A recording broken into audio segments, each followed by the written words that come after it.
उसके बाद जब मेरे बाबा का इंतकाल हो गया तो हमारा वहाँ पे अपना ज़ाती घर था, फिर मेरे सर पे साया नहीं रहा, मेरे सर पे साया नहीं रहा तो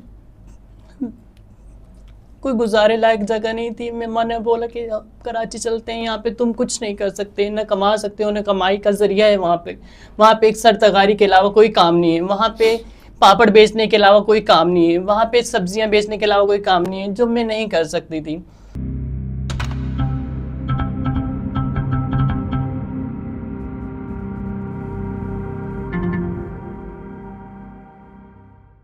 अस्सलाम वालेकुम, आप देख रहे हैं निशारो पॉडकास्ट। आज हम आपको एक ऐसी ख्वाजा सरा से मिलवा रहे हैं और उनकी स्टोरी आपके साथ शेयर कर रहे हैं जो बहुत दर्दनाक है और आजकल उनका केस सोशल मीडिया पर वायरल है। अस्सलाम वालेकुम, कैसे हैं आप? जी वालेकुम अस्सलाम, मैं ठीक हूँ अल्हम्दुलिल्लाह। अच्छा नादिया, सबसे पहले ना आप अपने बचपन के बारे में बताइएगा।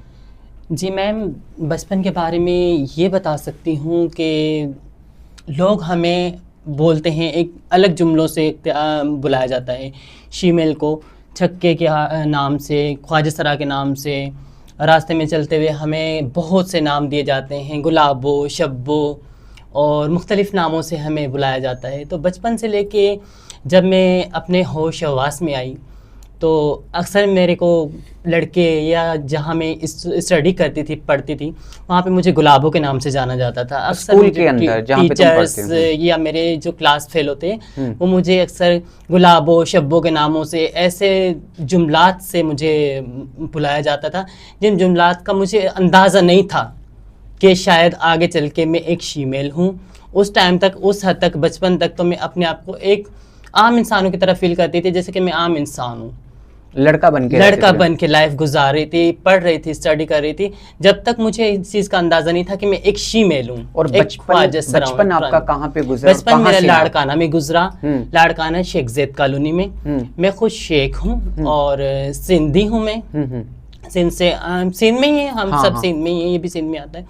तो वहाँ से मेरे तकरीबन 10 साल लाड़काना में 10 साल से हो गए मुझे कराची आए हुए। अच्छा, जब लाड़काना में थी तो कितने बहन भाई थे, अम्मी अब्बू क्या करते थे, वो स्टोरी मेरे बाबा जो हैं वो एक मजदूर थे, मजदूरी करते थे, जिसको वहाँ पे सरतगारी बोला जाता है। वो वहाँ पे मजदूरी करते थे, मैसन थे। मेरी मामा तो घर पे होती थी क्योंकि वहाँ पे औरतें वगैरह काम नहीं करती। मेरे 2 बहन भाई हैं, वो डफ हैं, गूंगे बहरे हैं, सुन बोल नहीं सकते। और मेरी एक छोटी सिस्टर थी, उनका इंतकाल हो गया, वो बोलती चालती थी। हम 4 बहन भाई थे, एक वालदा, एक मामा, एक बाबा।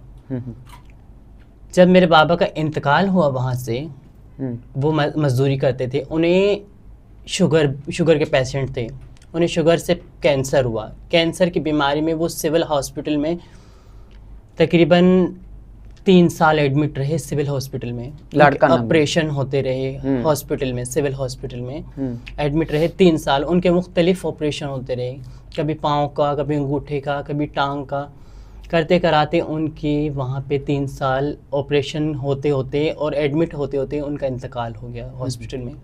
जब अब्बा का इंतकाल हुआ आपकी उम्र कितनी थी? मेरी उम्र तकरीबन 18 साल थी। अच्छा, 18 से एज थी मेरी। आज मेरी 28 साल एज है।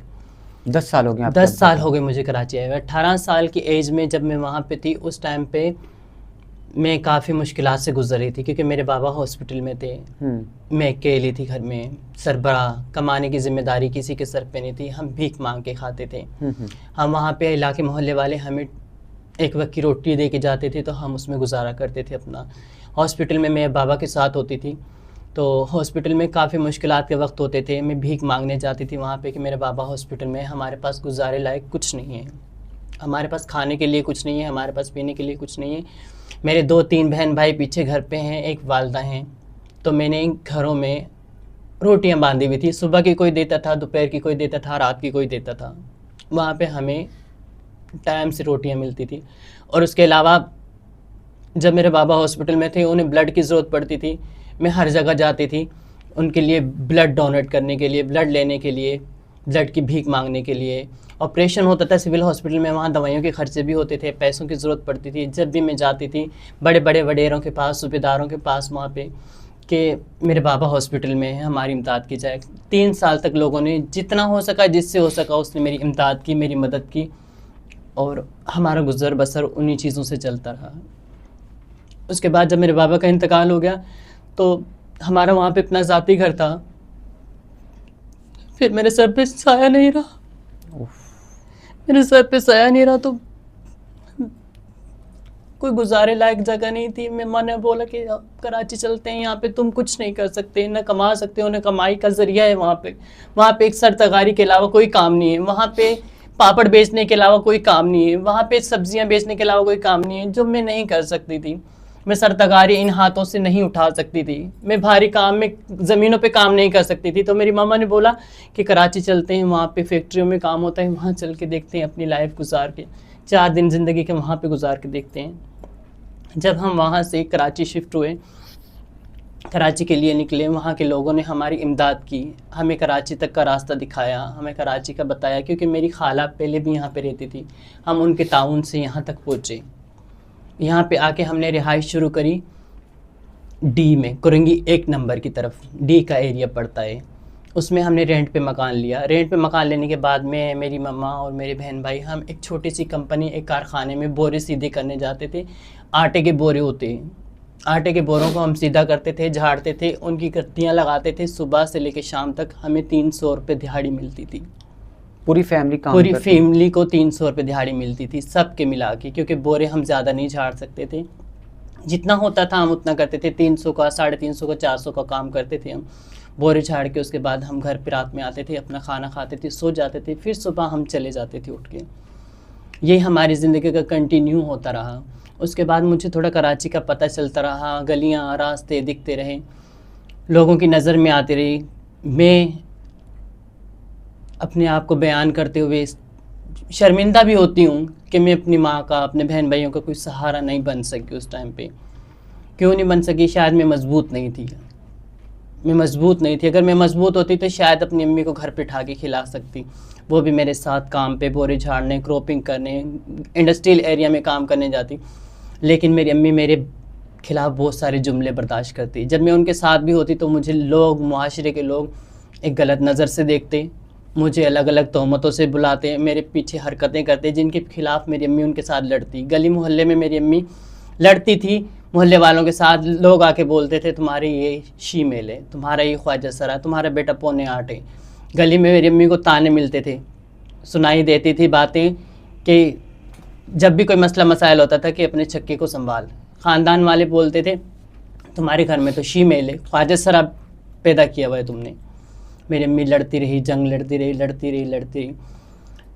तो आज मुआशरा हमें बोलता है कि हम एक मर्द हैं, हम एक शीमेल नहीं हैं, हम मर्द हैं। अगर हम मर्द थे तो हमें मर्दों वाली ज़िंदगी मुआशरे ने जीने क्यों नहीं दी, ख़ानदान ने क्यों नहीं जीने दिया मर्द बन के।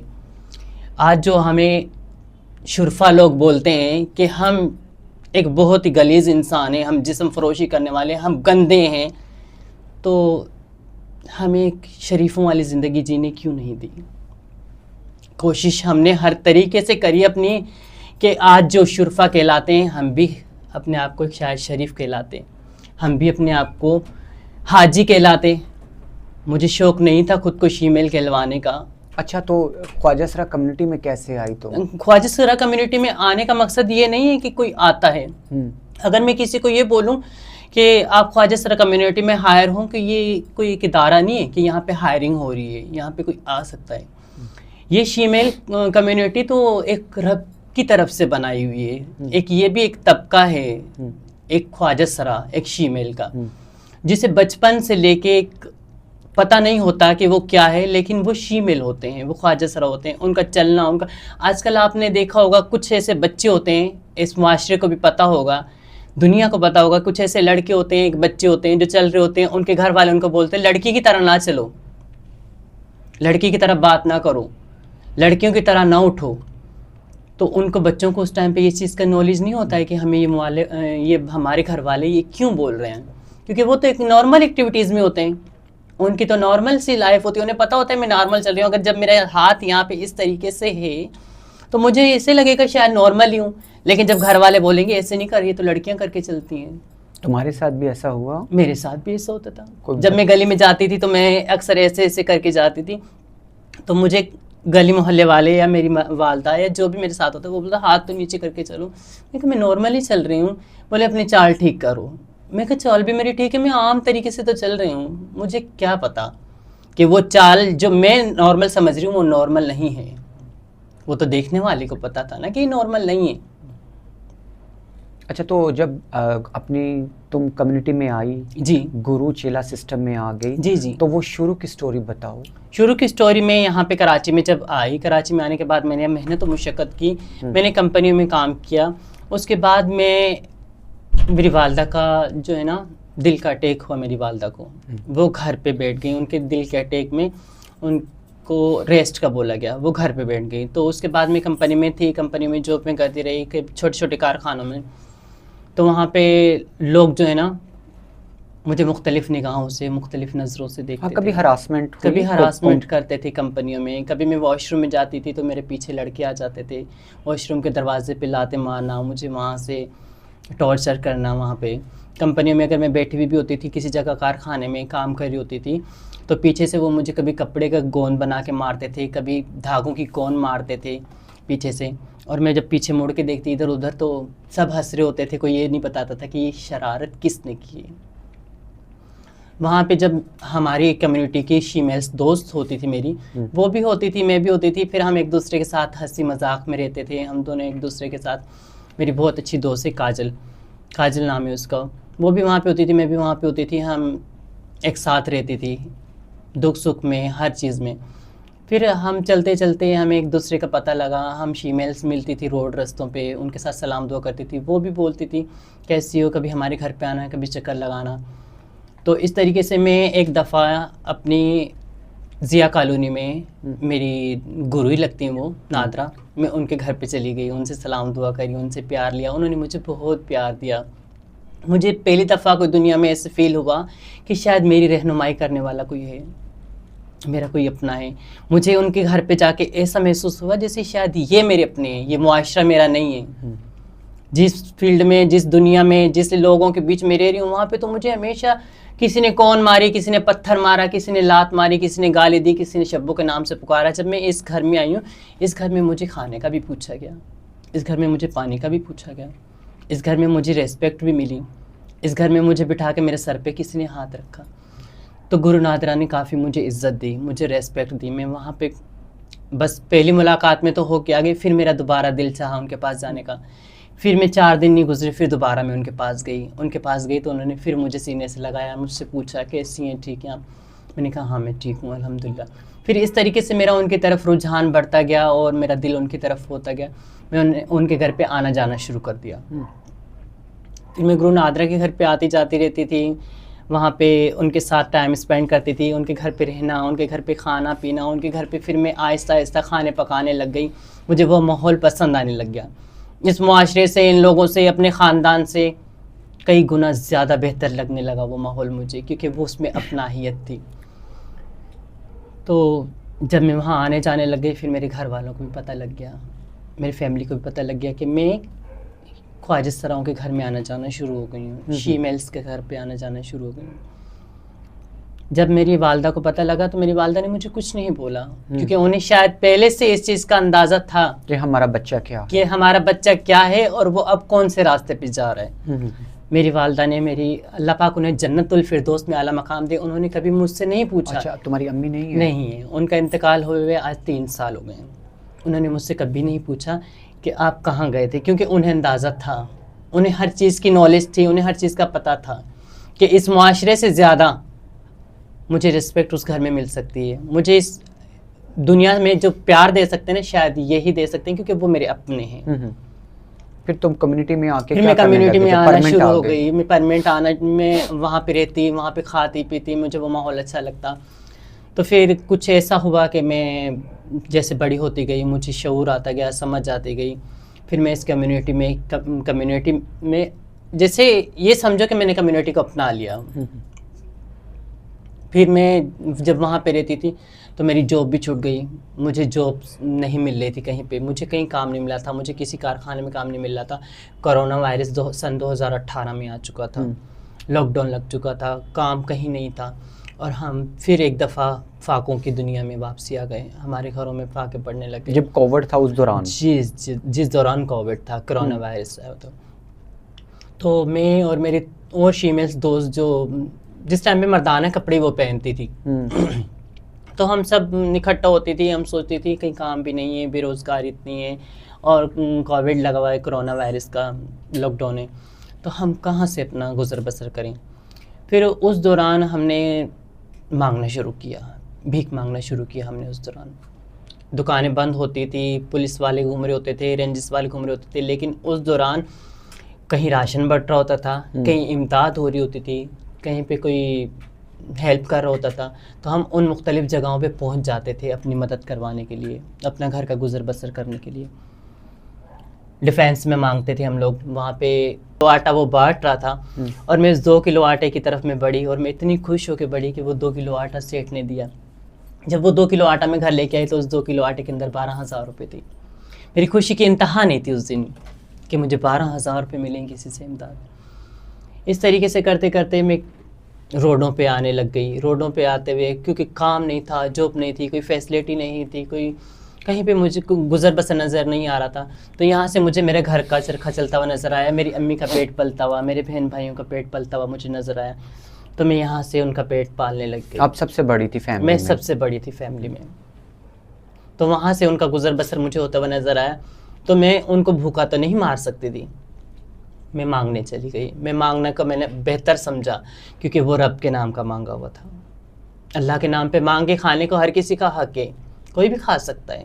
अगर कोई ये बोले कि मेरे हाथ पांव सलामत है, मैं मेहनत करके कमाऊं, तो उस टाइम पे काम नहीं था हमारे पास। जब जॉब नहीं है तो मैं घर वालों को भूखा तो नहीं मार सकती ना।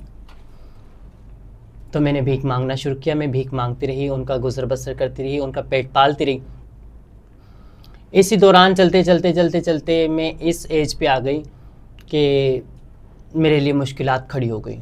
मुश्किलात ये खड़ी हो गई कि मैं जवान हुई, जॉब्स कहीं पे भी नहीं थी, और कुछ लोगों ने ये बोलना शुरू कर दिया कि इन्होंने ये पेशा बना लिया है भीख मांगना। मोहल्ले वालों ने, रिश्तेदारों ने, लोगों ने, हमारे मुआशरे के लोगों ने ये बोलना शुरू किया इन्होंने पेशा बना लिया भीख मांगना, फलां का बच्चा भीख मांग रहे हैं। मेरे घर वालों को आके बताना, मेरी अम्मी को बताना कि वो भीख मांग रहा है, आज उस जगह पे, आज उस जगह पे भीख मांग रहा है। तो मेरी मम्मा ने बोला कि पेट तो पाल रहा है ना वो हमारा, भीख मांग के, चोरी तो करके नहीं ला रहा ना, गन पॉइंट पे किसी से छीन के तो नहीं ला रहा ना, जीना करके तो नहीं ला रहा तो पेट पाल रहा है, भीख मांग के दे रहा है ना। तो मैं भीख मांगती रही, उनका पेट पालती रही, कम्युनिटी में आने लगी।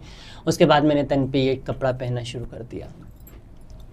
मैंने तन पे ये कपड़ा पहनना शुरू कर दिया, और तन पे कपड़ा पहने हुए आज मुझे तकरीबन 20 से 5-6 साल हो गए हैं।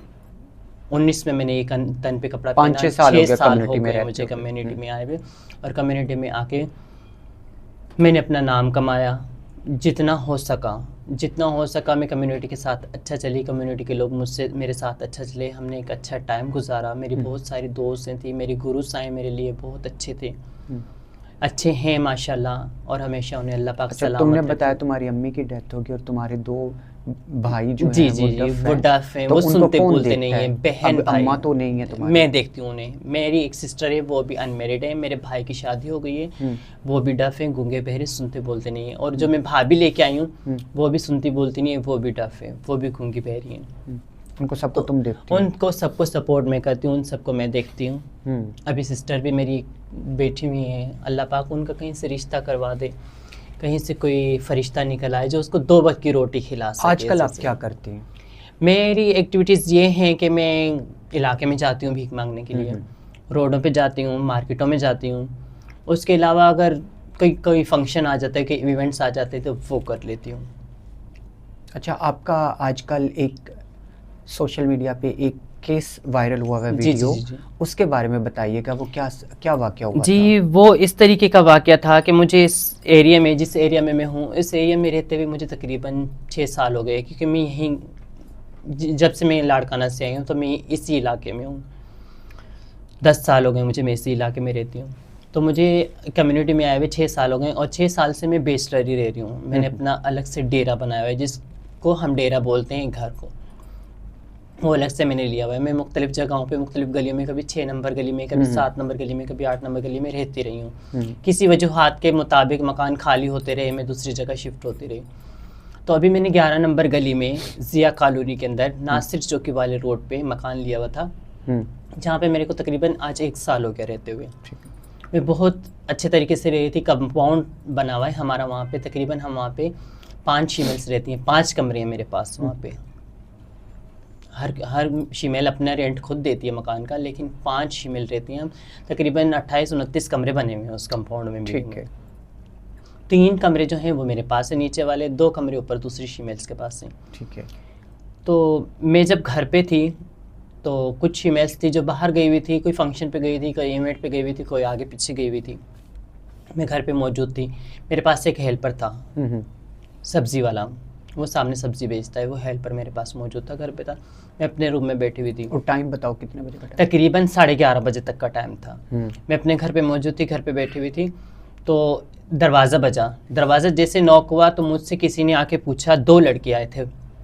दरवाज़ा नॉक होने के बाद मैं एक दरवाजे पे गई तो मेरे से किसी लड़कों ने, 2 लड़के आए थे, उन्होंने मुझसे पूछा कि यहाँ पे गोल्डन बालों वाली फीमेल रहती है। मैंने उन्हें बोला, मैंने कहा वो रोड पे होगी, आप उन्हें रोड पे देख लो जाके, या वो कहीं पे बाहर होंगी, होटल वगैरह पे बैठी होंगी, आप उन्हें वहाँ से देख लो। तो उन्होंने बोला हम हर जगह उन्हें देख के आ गए, वो हमें कहीं मिल नहीं रही, तो आपके पास नंबर है उनका? मैंने बोला जी हाँ नंबर है। तो वो बोलने लगे नंबर पे कॉल करो और उनको बोलो कि हम उनसे मिलने आए हैं। मैंने कहा किस हिसाब से आप मिलने आए हैं? बोलने लगे हम सेक्स के हिसाब से आए हैं। तो मैंने ईशा को कॉल की, ईशा को बोला, मैंने कहा ईशा तुम्हारे कोई दोस्त आए 2 और वो तुम्हारा पूछ रहे हैं कि गोल्डन बालों वाली कहाँ है। तो उसने बोला कि मैं होटल पे हूँ और उन्हें बोलो यहीं पे आ जाएं। मैंने दोनों लड़कों को बोला कि वो होटल पे आप वहीं पे जाके उन्हें मिल लो। जब वहाँ पे मैं उन्हें जवाब दे के अपने कमरे में रिटर्न आ गई तो वहाँ बैठी हुई थी मैं। थोड़ी देर में वो दोनों लड़के भी और ईशा भी साथ में घर में एंटर हुए। जब घर में एंटर हुए तो ईशा रूम में चली गई, एक लड़की को लेके रूम में चली गई। दूसरा लड़का बाहर मेरे जैसे बरामदा बना हुआ है उसमें सोफ़ा रखा हुआ है, सोफ़े पे बैठ गया। मैं अपने रूम में थी, वो अपने रूम में एक दोस्त के साथ चली गई, एक बरामदे में बैठ गया लड़का। तो बस पलक झपकते ही मीडिया में अनुषा जाफरी के साथ 4 कैमरामैन, 9 एहलकार पुलिस धड़ाधड़ कमरे के अंदर, घर के अंदर इस तरीके से आए जिस तरीके से आंधी तूफान कोई जलजला आता है। मुझे होश नहीं रहा कि ये क्या हुआ, इतनी जल्दी ये कौन आ गया अचानक। चैनल कौन सा था? 5 चैनल था। उसमें अनुषा जाफरी थी, उसके साथ 4 उसके कैमरामैन थे, 9 पुलिस एहलकार थे। जिस स्पीड से वो घर में आए तो मुझे अंदाज़ा ही नहीं हुआ कि ये क्या हुआ। धम धम की आवाज़ें आने लगी जिधर किधर से। और जो वो 2 बंदे लेके आई हुई थी साथ में, वो कैमरामैन के बंदे ही थे, या मैं बोलूं कि उस चैनल के बंदे थे, जो उस फीमेल को चंद पैसों का लालच देके उस घर में एंटर हुए। एंटर होने के बाद उन्होंने अपने एंकरों को भी बुला लिया, पुलिस एहलकारों को भी बुला लिया कि इस घर में कार्रवाई हो रही है, आप फौरी तौर पे पहुंच जाओ। और जिस तरीके से आए तो कैमरामैनों की फ्लैशें थी, लाइटें थी पूरे घर में, दरवाज़ों पे इन्होंने लाते मारते, क्योंकि ईशा ने अंदर से कुंडी लगाई हुई थी। उन्होंने ईशा के दरवाज़ों पे लाते मारी। मेरे कमरे में कुंडी नहीं थी, मैं खुली कुंडी से बैठी हुई थी। तो मेरे कमरे में भी लाइटें फ्लैशें वगैरह सब कुछ जली हुई। मैं इस तरीके से अपने मुंह को करे हुए कि ये हो क्या गया है। मुझे तो अंदाज़ा नहीं था कि कोई मीडिया वाले, कोई कैमरे वाले। उसके बाद मैंने उनसे पूछा, मैंने कहा कौन हो? तो अनुषा जाफरी बोलने लगी, आप यहाँ जिस्म फरोशी कर रही हो, आप यहाँ पे जिना कर रही हो, ये क्या हो रहा है यहाँ पे, ये क्या चल रहा है यहाँ पे? वहाँ पे मेरा हेल्पर भी बैठा हुआ था। यहाँ पे बंदा बरामद हुआ है, ये सेक्स वर्किंग करते हैं, यहाँ पे सेक्स हो रहा है। वहाँ पे कुछ चीज़ें थी ऐसी जो उन्होंने मुझसे पूछा कि ये क्या है। मैंने बोला आप देख सकते हैं क्या है, आप देखो, आप जो रिपोर्ट बनाना चाहते हैं आप वो रिपोर्ट बनाओ। तो उन्होंने बोला कि तुम सेक्स कर रही हो यहाँ पे, और वो बराबर वाले कमरे में लाते मारते रहे, लगातार लाते मारते रहे। हालांकि उसकी जब तक कि कुंडी नहीं टूटी जब तक वो लाते मारते रहे। कुंडी लाते मार के उन्होंने वो दरवाज़ा तोड़ा, दरवाज़ा तोड़ के उस फीमेल को भी निकाला, मुझे भी निकाला। मुझे उन्होंने बाकायदा वहाँ पे नंगा किया, नंगा करके मेरी वीडियोस बनाई, वीडियोस बना के मुझे हिरासा किया, मुझे ये बोला कि इस कैमरे में ये बोलो कि हम यहाँ सेक्स कर रहे हैं और ये जो कॉन्डम्स हैं, ये लोशंस हैं, वो अपने साथ लेके आए थे उन्होंने मुझे दिखाने के लिए। वो मुझसे बार बार पूछते रहे कि ये क्या है, मैंने उनका कोई जवाब नहीं दिया। मैंने कहा ये आप जानो, आपका काम जाने, या उनसे पूछो जाके जिन्होंने ये बनाए। ठीक है। तो उसके बाद उन्होंने मुझे काफ़ी हरासमेंट किया, काफ़ी मुझसे उन्होंने हाथापाई की, यहाँ तक कि मेरे दीवार सर में लगी, यहाँ पे मेरी कोहनियाँ छिल गई, मेरे हाथों में उन्होंने अभी चोटें मारी, मुझे घसीटा, मुझे नंगा किया, वहाँ पे मेरे साथ तशद्दुद किया, कैमरामैन ने भी, पुलिस एहलकारों ने भी। और घर से क्या क्या लेकर गए? उसके बाद मुझे नंगे पाँव बाहर निकाला घर से, दुपट्टा उठाने नहीं दिया, मुझे गली में घसीटा, गली में घसीटते हुए मुझे गाड़ी में ले गए। मैं उन्हें बोलती रही कि मेरे घर को ताला मुझे मारने दो, मेरे घर में कीमती अशियाज़ पड़ी हैं। जाहिर सी बात है, मेरे घर में पैसे भी हैं, मेरे हाथों में मोबाइल था 50,000 रुपये वाला, वो भी घर में था। उन्होंने वो तक उठाने नहीं दिया, मुझे कोई चीज़ मेरे हाथ में नहीं थी, मैं निहत्ते थी, बिल्कुल निहत्ती, बिल्कुल हाथ खाली, ना मेरे पास दुपट्टा, ना मेरे पास चप्पल, ना मेरे को कुछ उठाने दिया। मैं बार बार कैमरा में इनको, पुलिस एहलकारों को बोलती रही कि मुझे घर लॉक करने दो, मुझे घर लॉक करने दो, लेकिन उन्होंने मेरी एक नहीं सुनी। मुझे गाड़ी में बिठाया और मुझे बोलने लगे कि वहाँ चलो, तो मैं वहाँ चल के छित्तर पड़ेंगे थाने में, फिर तुम्हारी अकल ठिकाने आएगी, ताला तो तुम्हें वहाँ जाके लगेगा, ताला यहाँ घर का नहीं लगेगा, ताला तो तुम्हें लगेगा थाने में। तो वो मुझे थाने ले गए, चौकी पे ले गए, जमान टाउन की चौकी पे। जमान टाउन की चौकी पे मुझे भी ले गए और मेरे हेल्पर को भी ले गए। वहाँ पे जाके उन्होंने सारा कुछ, उनको पहले से पता था, चौकी वालों को भी, वहाँ मुझे बिठाया तकरीबन 1.5 घंटा बिठाने के बाद उन्होंने मुझे मुंतकिल कर दिया कुरंगी 4 नंबर थाने में। कुरंगी 4 नंबर थाने में मुझे भी और उस लड़के को भी। हम लोग वहाँ गए, वहाँ जाके वो बैठा रहा लड़का, वो कोने में बिठा दिया उसको, मुझे भी कोने में बिठा के रखा, ज़मीन पे हम बैठे रहे। वहाँ पे एक सुहेल नाम का अफसर था, ड्यूटी अफसर, वो आ गए। कौन सा पुलिस स्टेशन में? पुलिस स्टेशन कुरंगी 4 नंबर थाने में। कौन था? अवामी थाने में सुहेल। क्या किया उसने? सुहेल आगे पता नहीं क्या दुरानी कोई नाम उसका, सुहेल, ड्यूटी अफसर थे वो उस टाइम पे। तो उन्होंने मुझे बोला कि हाँ तुम्हें। कितने दिन पहले का वाक़या, दोबारा से बताओ ये पूरा वाक़या, सुहेल वाला कितने दिन पहले की बात है? तकरीबन आज उसको 3 दिन हो गए, 3 दिन हो गए तकरीबन आज उसको। तो उन्होंने मुझे बोला, हाँ, जब वो अंदर आए तो हाँ बोलने लगे, हाँ ज़्यादा शौक है तुम्हें मराने का ना, ज़्यादा शौक है तुम्हें मराने का, ये तुम लोगों ने गंद फैलाया हुआ है, मुआशरे को गंदा किया हुआ है, अब तुम्हारे कोर्ट में पता चलेगा जब तुम्हारी गांड की आग ठंडी होगी। इन जुमलात से मुझे वहाँ पे नवाजा किया, मेरी वहाँ पे इन जुमलात से तारीफ़ की गई। साथ में वो जो हेल्पर था उसको चमाटे वमाटे भी मारे और मुझे काफ़ी उन्होंने टेंशन दी, काफ़ी परेशान दी, क्योंकि मैं अलोन थी बिल्कुल। मैं समझ नहीं पा रही थी कि मैं अब कौन सा रास्ता अख्तियार करूं। मुझे इस सेशन ने बोला कि अब तुम्हें कोर्ट ले जाया जाएगा और तुम्हारे ऊपर केस होगा और अब तुम चक्की पीसोगी जेल में। ये सुहेल नामी ऑफिसर ने मुझे बोला। मैंने उनके आगे हाथ जोड़े कि सर ऐसा नहीं करें, मुझे जाने दें, देखो मेरे घर भी खुला है और मेरे को कुछ भी उठाने नहीं दिया, मेरे साथ ज्यादती हुई है, अचानक से ऊपर से आए, मुझे नंगा किया है, मेरे पर कंप्लेन थी तो मुझे पहले बताते। अगर मेरे खिलाफ कोई कंप्लेन थी या मेरे पे कोई नोटिस था या मैं सेक्स वर्क कर रही थी घर पे, तो मुझे पहले वॉर्न करते, वॉर्न करने के बाद मेरे पे छापा मारते या मुझे इतनी इजाज़त तो देते कि मैं अपने घर को लॉक करके आती। मुझे कुछ भी करने नहीं दिया, मुझे जाने दे प्लीज़। पर उन्होंने मेरी एक नहीं सुनी, उन्होंने मुझे बिठा के रखा। उन्होंने बोला कि अब तो कल पता चलेगा कोर्ट में जाके पता चलेगा कि तुम कितनी मजलूम हो। यहाँ हमारे सामने आके मजलूम बन जाते हो, 4 नंबर के थाने के आगे जब तुम आते हो वहाँ पे तुम तालियां पीटते हो, शोर शराबा करते हो। आज तुम्हारा शोर शराबा कहाँ गया? आज तुम क्यों मजलूम बनी हुई हो? तुम इतने मजलूम नहीं हो, तुम लोगों से मैं निपटूंगा, मैं एक ईमानदार पुलिस ऑफिसर हूँ, मैं एक अब तुम्हारा पाला एक ईमानदार पुलिस ऑफिसर से पड़ा है। तो मैं सोचती रही क्या करूँ, मैंने उसके आगे हाथ जोड़े, मैंने उसके आगे मिन्नतें करी कि मुझे जाने दो, पर उन्होंने मुझे एक नहीं सुनी। इतनी देर में मेरी कम्युनिटी के कुछ लोग यहाँ पे आ गए। कम्युनिटी के लोग जब आ गए तो मेरा थोड़ा हौसला बढ़ा।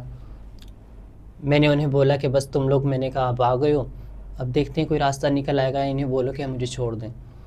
तो वो मेरी एक गुरु थी, उन्हें वो साइड में ले गए, साइड में ले जाके उन्हें चंद पैसों की उन्होंने डिमांड की। जो बोल रहा था कि मैं बहुत ईमानदार हूँ, जो बोल रहा था ना कि मैं काफ़ी ईमानदार हूँ, मैं आज तुम्हारा ईमानदार पुलिस ऑफिसर से पाला पड़ा है, तो वही मेरे गुरु को साइड में ले गए। मेरे गुरु को ले जाके उन्होंने बोला, सुहेल नामी पुलिस ऑफिसर, उन्होंने बोला कि 50,000 रुपये दो तो हम इसको छोड़ देते हैं, वरना ये कोर्ट तक जाएगी, और कोर्ट तक गई तो उसके बाद ये जेल की सलाखों के पीछे होगी, आप इसको रिहा नहीं करवा पाओगे, क्योंकि ये एक बहुत गंदा केस है। ठीक, ये बहुत गंदे केस में आई है, ये सेक्स के केस में आई है, और ये एक बहुत गंदा केस है। अगर ये कोर्ट में पेश हो गई तो इसको कभी नहीं छुड़ा पाओगे। अभी यहाँ पे इतना है कि 50,000 रुपये तक जमा करवा दो, उसके बाद तुम्हारा मेंबर है, तुम ले जाओ इसको। सही। मेरी कम्युनिटी के लोगों के पास इतना पैसा तो नहीं है कि वो 50,000 पे करते। भीख मांगने वाले, 1-1 रुपया मांगने वाले, वो कहाँ से 50,000 रुपये लेके आते। तो उन्होंने किसी की जेब से 1000 निकला, किसी की जेब से 50, किसी के जेब से 100, किसी के वॉलेट से 500, करते कराते हमारे पास टोटल 5,500 रुपये हुआ। टोटल 5,500 रुपये हुआ। हम उसको साइड पे ले गए, हमने उन्हें बोला कि हमारे पास इतने पैसे नहीं हैं, 5,500 रुपये हैं, अगर आप ये रख लें और हमें छोड़ दें। तो वो एग्री नहीं हो रहे थे। उन्होंने काफ़ी कर दिखाए, काफ़ी टाइम वेस्ट किया। मैं 11 बजे से लेके तकरीबन 1:30 बजे तक रात के, हाँ, ज़मान टाउन में थी। ज़मान टाउन से फिर ज़मान टाउन के थाने के बाद फिर 1.5 घंटा 2.5 घंटे मैं कुरंगी 4 नंबर के थाने में रही, जिसमें मैंने इलाज, मिन्नतें, तरले किए, उसके अलावा मैं कुछ नहीं कर पाई थी। और ये 1.5 घंटा उसको मनाते मनाते गुजर गया ऑफिसर को कि 5,500 रुपये हमारे पास, इसके अलावा कुछ नहीं है, सर ये रख लें और हमें रिहा कर दें, हमें छोड़ दें। लेकिन उनकी डिमांड ये थी कि 50,000 रुपये पूरे होने चाहिए। 50 नहीं है तो 40, 40 नहीं है तो 30, 30 नहीं है तो 20। उन्होंने अपनी पूरी कोशिश करी, लेकिन हमारे पास से कुछ नहीं निकला। जो था उस टाइम पे 5.5। आखिर उसने सोचा कि 5.5 है, चलिए ये भी ले लेता हूँ, क्योंकि शायद इनके पास ना हो सकता है वो उस टाइम तक ये सब कुछ समझ चुका था। उसने 5,500 रुपये हाथ में दबोचे और मुझे जाने के लिए बोल दिया, और मुझे बोला कि ठीक है, अब आप ले जाओ। और वो जो मेरे साथ हेल्पर था, सब्जी वाला, वो वहीं पे मौजूद था, उसको नहीं छोड़ा था। मेरे को मेरे कम्युनिटी वाले घर लेके आ गए, मैं घर आ गई। उस बच्चे के साथ मुझे तो नहीं पता क्या हुआ क्या नहीं हुआ, लेकिन सुनने में आया कि उस बच्चे से भी कुछ पैसे उन्होंने लिए, फिर उसको रिहा किया। तो फिर जब तुम घर आ गई तो क्या हुआ? घर आने के बाद मैंने अपने आके अपनी चीज़ें देखी, अपना सामान देखा। अपना घर में जब घुसी तो मेरे घर नहीं था। अच्छा, न्यूज़ चैनल जो 5 मेरा घर नहीं वाले था। थे, उसके बाद क्या नहीं था आपके घर में? जब मैं घर में एंटर हुई, जब घर में आए तो घर पे आके देखा मैंने, घर में कोई चीज़ नहीं थी। मेरे घर मेरा टूटा हुआ था, अलमारियाँ टूटी हुई थी, मेरे वॉशरूम में यहाँ तक कि शैम्पू भी नहीं थे। मेरे घर से 70,000 रुपये अलमारी में पड़ा था। मेरे पास मोबाइल था, जो मैं मोबाइल का बार बार बोली थी मुझे मोबाइल उठाने दो, उन्होंने मोबाइल, वो मोबाइल किसने लिया किसने नहीं लिया वल्लाह आलम, वो कौन ले गया। घर में से अलमारियाँ तोड़ी, अलमारियाँ टूटी, उसमें से 70,000 मेरे निकाले, ताले तोड़े उन्होंने। और जो ऊपर शीमिल रहती है, और तुम्हारे पास रिंग भी थी? मेरे पास रिंग भी थी गोल्ड की, मेरे पास 70,000 रुपये भी थे, मेरे पास 2 मोबाइल थे टच, जो मेरे अपनी चीज़ें थी, मैंने अलमारी में रखी हुई थी। वो घर में आके मेरे पास 70,000 ये मोबाइल या रिंग तो कहाँ मिलनी थी, मेरे घर में तो शैम्पू तक भी नहीं था। सही। मेरे बेड टूटे हुए थे, मेरे पास सबूत मौजूद थे। मेरे बेड टूटे हुए, मेरे फर्नीचर टूटा हुआ, मेरे घर में से एक चीज़ उठाई हुई, मेरे घर को उन्होंने तहस नहस कर दिया। अगर मैं किसी जुर्म में पकड़ी गई थी ना, तो मेरे को ले जाते, मैं हाथ में थी उनके, मुझे ले जाते, मुझे हरासमेंट नहीं करते, मेरे ऊपर ये वार नहीं करते, ये एक मतलब कि एक मेरे ऊपर हमला किया गया है। और जो ऊपर थे उनकी भी चीज़ें? मैं तो चलो घर पे मौजूद थी, एक फीमेल बाहर गई हुई थी, वो तो घर पे भी मौजूद नहीं थी। उसका घर का ताला तोड़ा, उसका ताला तोड़ के उसके घर से उन्होंने 2,30,000 रुपये और मोबाइल वगैरह और उसकी कीमती अशिया सारी बरामद की, सारी लेके, और उसका घर भी तोड़ फोड़ के चले गए। उसकी तो कोई गलती नहीं थी, वो तो घर पे भी मौजूद नहीं थी। ऊपर तीसरी फीमेल भी रहती, उसका भी दरवाज़ा तोड़ा, उसके दरवाजे पे लाते मारी। वो फंक्शन के लिए रेडी हो रही थी, फंक्शन के लिए वो रेडी हो रही थी। उसने बोला कि मैं फंक्शन पे जा रही हूँ, उसके दरवाजे पे लाते मार के उसका दरवाज़ा तोड़ा, जबकि वो वॉशरूम में थी। जब तक वो वॉशरूम से निकल के आती, जब तक इन्होंने दरवाज़ा उसका तोड़ दिया था। फिर जब वो सामने आई, उसने बोला मैं फंक्शन के लिए तैयार हो रही हूँ। फिर वही वहाँ से मेरे पास नीचे आए, मुझे वहाँ से उन्होंने नंगे पाँव उठाया और मुझे लेके थाने चले फिर गए। अगले दिन क्या हुआ? अगले दिन मैंने काफ़ी थानों में जाके मैंने रिक्वेस्टें की मैंने अगले दिन तो मैंने कोशिश की थी कि मैं सबको बता दूं, मेरे गुरु साईं ने कोशिश करी। हमने हमारी जो कम्युनिटी के बड़े हैं, बिंदिया राना हो गई, हमारी कम्युनिटी की गुड़िया हो गई, शहजादी राव हो गई, हमने सबको अपनी कंप्लेन दी। उसके बाद हमने आपको कंप्लेन दी, मैडम निशा को, हमारी जो वकील हैं आप, हमने आपको कंप्लेन दी। और माशाल्लाह से आप जब प्रेस क्लब का आपने बोला कि प्रेस क्लब पे आओ, हम प्रेस क्लब पे बात करेंगे, हम तकरीबन जितनी भी मेरी फीमेल्स थी हम सब के सब मिलके प्रेस क्लब पे आई और आप भी वहाँ पे तशरीफ़ ले आई। तो वहाँ पे फिर हमारे थोड़े से तकरीर हुई, वहाँ पे प्रोटेस्ट हुई, वहाँ पे हमारा वहाँ पे एहतजाज हुआ। एहतजाज होने के बाद तमाम मीडिया वाले सामने खड़े हो गए। उन्होंने हमसे पूछा कि क्या मामला हुए। मैंने उन्हें सारे मामला बताए अपने। उस चैनल के ख़िलाफ़ हमने एहतजाज किया, थोड़ा बहुत जितना हो सका। हमने अनुषा जाफरी के ख़िलाफ़ एहतजाज किया और फिर हम साथ मिलके कुरंगी 4 नंबर के थाने पे गए। कुरंगी 4 नंबर के थाने पे अभी तक FIR तो नहीं हुई? हमने अच्छा, क्या चाहती हो अब इंसाफ में? क्या चाहती हो? तुम्हें क्या इंसाफ मिलना चाहिए? मुझे इंसाफ ये मिलना चाहिए, उनके पर FIR होनी चाहिए। जिस तरीके से वो मेरे घर में एंटर हुए हैं, ये हक तो कानून में उनका भी नहीं है। अगर कानून है तो कानून में उनका हक नहीं है वो किसी के घर में भी इस तरीके से दाखिल हों, एंटर हों, लाते मारते हुए, दरवाजे तोड़ते हुए और घर में घुस के चोरी करें, घर में से पैसे निकालें तिजोरियों में। अगर वो बंदे ढूंढ रहे थे, कस्टमर ढूंढ रहे थे, जिनको हमारे क्लाइंट बोला जाता है, क्लाइंट ढूंढ रहे थे, तो वो अलमारियों के अंदर तो नहीं थे। क्लाइंट वॉशरूम में तो नहीं छुपा हुआ था, क्लाइंट अलमारी के अंदर तो नहीं बैठा हुआ था, क्लाइंट दराजों में तो नहीं था। दराजों में क्या थे? पैसे थे। अलमारियों में क्या थे? मोबाइल थे।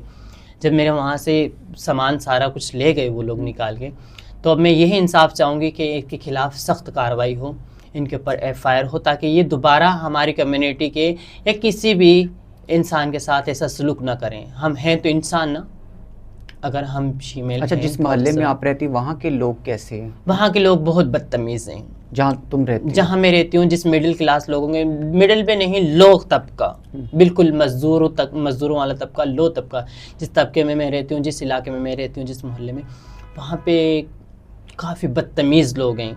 जब हम रास्ते से गुज़रते हैं तो मतलब अजीब सी हुटिंगें, हमारे पीछे आवाज़ें कसना, हमें गालियों से नवाजना, बच्चे वहाँ के, अगर बच्चे माँ बाप के सामने हमें पीछे से तालियां बजा रहे हैं तो माँ बाप ये नहीं बोलते कि बेटा गलत बात है, इनके पीछे तालियां मत बजाओ। अपने बच्चों को ये नहीं समझाते कि ये जो पत्थर मार रहे हैं हमें पीछे से, उल्टा हम अगर उनको बोलते हैं कि तुम्हारे बच्चों ने भी हमें पत्थर मारे पीछे से, तो वो बोलते हैं नहीं नहीं, हमारे बच्चों ने नहीं मारा। तो कभी दिल नहीं करता कि ये मैं लाइफ छोड़ के दोबारा अपनी पुरानी ज़िंदगी में चली जाऊँ? पुरानी ज़िंदगी में भी सुकून नहीं था। पुरानी ज़िंदगी में ये, अगर यहाँ ये लाइफ स्टाइल हमने अपनाया है या ये ज़िंदगी है, तो यही मुश्किलात तो हमारी हर ज़िंदगी में हमारे साथ रही हैं, चाहे हम नॉर्मल लाइफ में थे चाहे इस लाइफ में। जब मैं एक नॉर्मल लाइफ गुजारी थी, जब भी तो मेरे को कंपनी में पीछे से पत्थर पड़ते थे, पीछे से धागे मारे जाते थे, पीछे से कोने मारे, या गली से गुजरती थी तो 6:45, 7:45, छक्का, शबनम, शब्बो, इन नामों से मुझे नवाजा जाता था। जब में और अब में कोई फ़र्क तो नहीं है ना। तो कभी अकेली होती हो, क्या सोचती हो? कभी अकेली होती हूँ तो ये सोचती हूँ कि क्या मैं ज़िंदगी का कर्ज अदा कर रही हूँ? क्या मैं जीने का जुर्म, ये ज़िंदगी मेरे लिए एक जुर्म है? कभी अकेली होती तो ये सोचती हूँ कि क्या मैं ये जो चंद सांसें हैं मेरे पास, मैं इनका कर्ज अदा कर रही हूँ? मुझे जीने का हक नहीं है शायद, मैं फजूल में पैदा हुई। मेरा पैदा होने का, शायद मेरी माँ मुझे पैदा होते ही मार देती तो बेहतर था। अम्मा अब्बा याद आते? शायद मैं पैदा होते ही मर जाती तो ठीक था। कम से कम इस ज़िंदगी से तो बेहतर होता। हम रोज़ लड़ते हैं, रोज़ सो जाते हैं रात में, पूरा दिन लड़ते हैं, रात में सो जाते हैं, फिर उस उम्मीद पे कि एक सुबह होगी, हमारी एक सुबह होगी। फिर पूरा दिन लड़ते हैं, फिर रात में सो जाते हैं इस जंग के बुनियाद पे कि शायद फिर सुबह होगी, लेकिन हमारी सुबह नहीं होती। हमारी ज़िंदगी में अंधेरा ही होता है। सुबह होते ही फिर एक नया फसाद होता है, बाहर निकलते ही खौफ होता है, डर होता है मुआशरे का, लोगों का, कि कोई क्या बोलेगा, लोग क्या बोलेंगे। कोई पीछे से आता है, पत्थर मारता है, कोई गाली देता है। अगर हम नॉर्मल लाइफ जिए तो कौन जीने देता है? कोई नहीं। कभी कभी बैठी होती हूँ, सोच रही होती हूँ कि क्या दिया ज़िंदगी ने मुझे क्या दिया। एक बदनामी, एक रुसवाई, जलालत। कौन चाहेगा इस जलालत में रहना? किसका बेटा चाहेगा, किसकी बेटी चाहेगी? अगर वो लोग ये ज़िंदगी जी के दिखाएं जो हमें बोलते हैं कि हम अपनी मर्जी से ये ज़िंदगी जी रहे हैं, अच्छे खासे लड़के हैं, हम नॉर्मल ज़िंदगी गुजार सकते हैं, तो हम तो नॉर्मल ज़िंदगी गुजार के आ चुके हैं। हमें पता है हमारी नॉर्मल ज़िंदगी भी ऐसी नहीं है। तो वो तो हमारी ज़िंदगी का सिर्फ एक दिन गुजार के दिखाएं। वो हमारी ज़िंदगी का सिर्फ एक दिन गुजार के क्या, 1 घंटा गुजार के दिखाएं।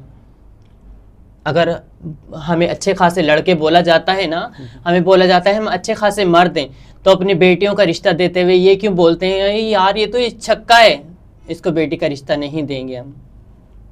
जब अपनी बहनों का रिश्ता हमें देते हैं, जब तो ये बोलते हैं यार वो तो 7:45 है, उसको हमारी बहन का रिश्ता नहीं देना। जब हम अच्छे खासे मर्द हैं तो हमें कहीं जॉब क्यों नहीं दी जाती? अगर मैं किसी शॉप पे जाके बोलूँगी मुझे काम दे दो, वो बोलेगा नहीं यार यहाँ तो कस्टमरों से ज़्यादा तुम्हारे कस्टमर लगेंगे। किसी कंपनी में जाके अगर जॉब मांगूं तो वहाँ पे बोलते हैं यार यहाँ का माहौल ख़राब हो जाएगा। क्यों? क्या मेरे कोई हकूक़ नहीं है इस दुनिया में? क्या अल्लाह पाक ने मुझे पैदा किया है तो मेरे लिए सूरज अलग है, मेरे लिए हवा अलग है, मेरे लिए पानी अलग है, मेरे लिए खाना अलग है? जो आम इंसान खाता है वही मैं खाती हूँ। जो आम इंसान धूप बर्दाश्त करता है वही धूप में बर्दाश्त करती हूँ। जो आम इंसान छाँव में बैठता है उसी छाँव में मैं बैठती हूँ। जब खुदा के कानून मेरे लिए एक जैसे हैं तो इस मुआशरे के कानून मेरे लिए अलग क्यों हैं? इस मुआशरे ने मुझे सबसे अलग क्यों किया हुआ है? मेरे लिए हकूक इनसे, मुआशरे से नहीं मांग सकती मैं, क्योंकि मुझे कुछ नहीं दे सकता। मुझे पता है ये मुआशरा मुझे कुछ नहीं दे सकता जब मेरे खुद के हाथ खाली हैं। लेकिन एक जंग तो ना लड़े मेरे साथ। मेरी हर सुबह एक जंग की होती है, हर रात मेरी एक रोने की होती है। कम से कम उस जंग में तो मुझे ना डाले। मुझे जो मेरे चंद सांसें, जो हमारी चंद दिन की ज़िंदगी है, कम से कम वो जीने तो दें हमें एक नॉर्मल लाइफ तो जीने दें। हमें जॉब नहीं देते, हमें कोई फैसिलिटीज़ नहीं देते, हमें कोई हकूक़ नहीं देते, कम से कम जीने तो दें, जिंदा रहने तो दें।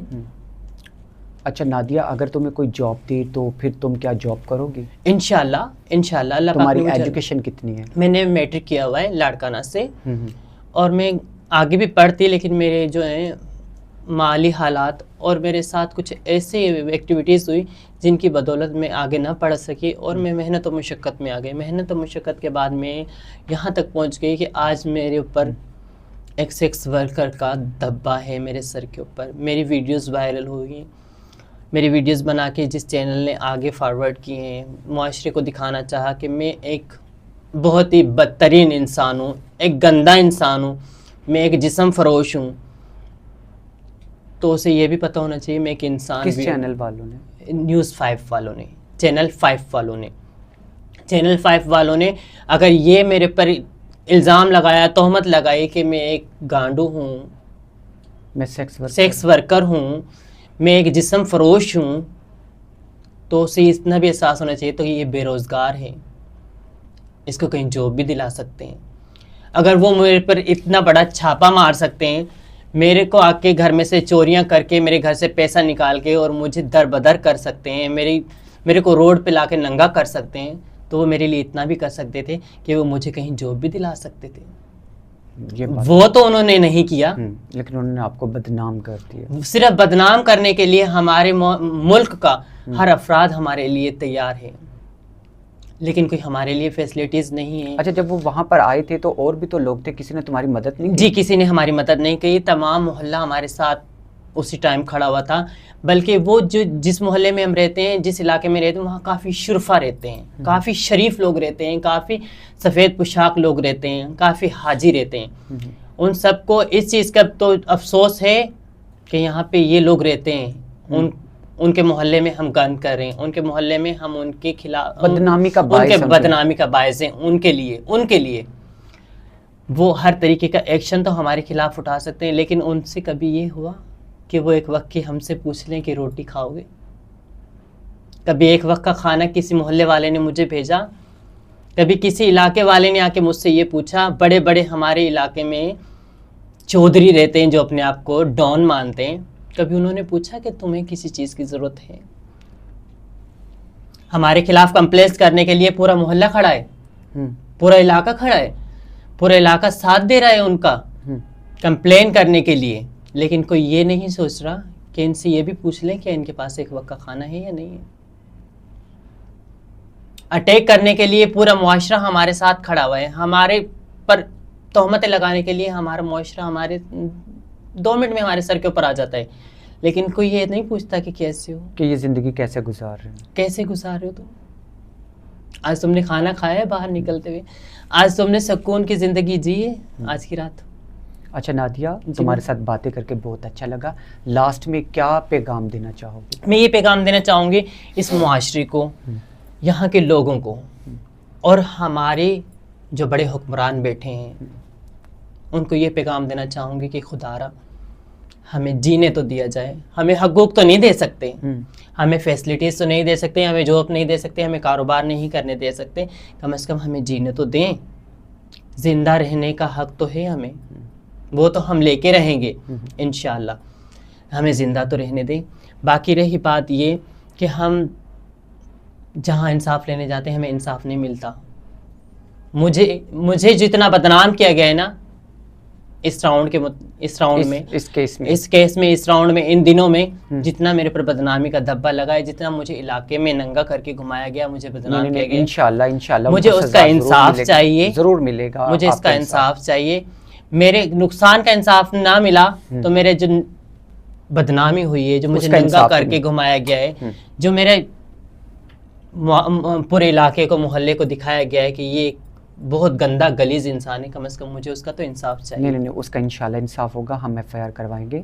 बहुत बहुत शुक्रिया आपके आने का।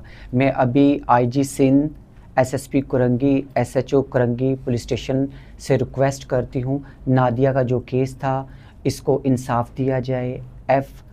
जो चैनल है, F5 चैनल है, उसकी जो टीम है, अनुशे जाफरी जो एंकर है, उनके ख़िलाफ़ सख्त से सख्त कार्रवाई की जाए, ताकि ख्वाजा सरा की जो नादिया है, जिसकी इज़्ज़त पमाल की गई, जिसके घर में घुसा गया, इसकी 4 दीवारी पर माल की गई, फर्नीचर तोड़ा गया, मोबाइल और पैसे उठाए गए और रोड पर इसको नंगा करके खड़ा किया गया, इसको वो इंसाफ मिल सके, ताकि इस तरह की कोई और ख्वाजा सरा मायूस ना हो। इंशाल्लाह मैं आप इजाज़त चाहूँगी। अगले पॉडकास्ट में मिलूँगी मैं नए मेहमान के साथ। अल्लाह हाफिज़।